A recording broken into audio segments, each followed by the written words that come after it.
નમસ્કાર, આપ જોઈ રહ્યા છો ગુજરાત 20 ન્યૂઝ। હવે જોઈએ અગત્યના સમાચાર। ધોળકા તાલુકાના સરંડી નજીક હિટ એન્ડ રનનો બનાવ। રૂપગઢ ગામના બાઇક સવાર બે વ્યક્તિના ઘટના સ્થળે મોત નીપજ્યા। અમદાવાદ જિલ્લાના ધોળકા તાલુકાના રૂપગઢ ગામના વતની ઇસ્માઇલભાઈ મોહમ્મદભાઈ કટુમરા અને અહેમદભાઈ ઉમરભાઈ કટુમરા તારીખ 15/12/2025ને સોમવારે સાંજે આશરે 6:30 વાગે ધોળકાથી રૂપગઢ જઈ રહ્યા હતા। ત્યારે ધોળકા તાલુકાના સરંડી ગામ નજીક અમદાવાદ ધોલેરા એક્સપ્રેસ હાઈવે પર ગમખ્વાર અકસ્માત નડ્યો હતો। સરંડી પાસે પુલ ઉપર એક અજાણ્યા વાહન ચાલકે પોતાના કબજા ભોગવટાવાળા વાહનને પૂર ઝડપે અને ગફલતભરી રીતે ચલાવી મોટરસાઇકલને ટક્કર મારતા મોટરસાઇકલ સવાર રૂપગઢ ગામના બંને વ્યક્તિઓ ઇસ્માઇલભાઈ મોહમ્મદભાઈ કટુમરા અને અહેમદભાઈ ઉમરભાઈ કટુમરાને ગંભીર ઇજા પહોંચતા બંનેના ઘટના સ્થળે જ કરુણ મોત નીપજ્યા હતા। અકસ્માત સર્જી અજાણ્યા વાહનો ચાલક પોતાનું વાહન લઈ નાસી ગયો હતો।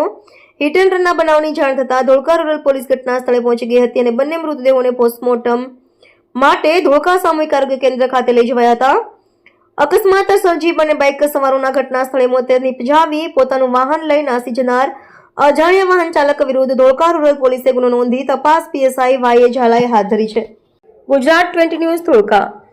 દર્શક મિત્રો, ગુજરાત 20 ન્યૂઝને લાઈક, શેર, સબસ્ક્રાઇબ કરો, બેલ આઇકન પ્રેસ કરો જેથી આપને નોટિફિકેશન્સ મળતી રહે।